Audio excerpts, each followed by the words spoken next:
गरीब किसान की कहानी। यह कहानी एक छोटे से गांव में रहने वाले एक गरीब किसान की है, जिसका नाम रामू है।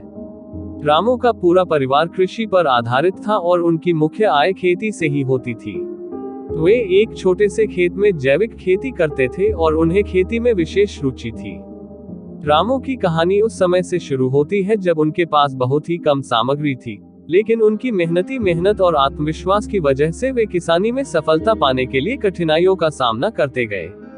वे सिर्फ जैविक खेती की तरफ ध्यान केंद्रित करते और खेत में उर्वरकों के बजाय उर्वरक की जगह खेत में खाद प्रदान करते थे।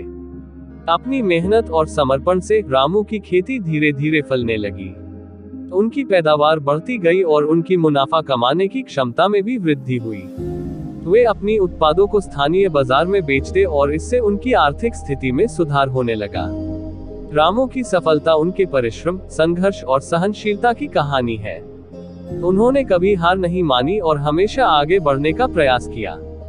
उनकी कहानी गांव के लोगों के लिए प्रेरणा स्रोत बनी और उन्होंने दिखाया कि छोटे सपनों को हकीकत में बदलने का सबसे महत्वपूर्ण कदम है मेहनत और संघर्ष।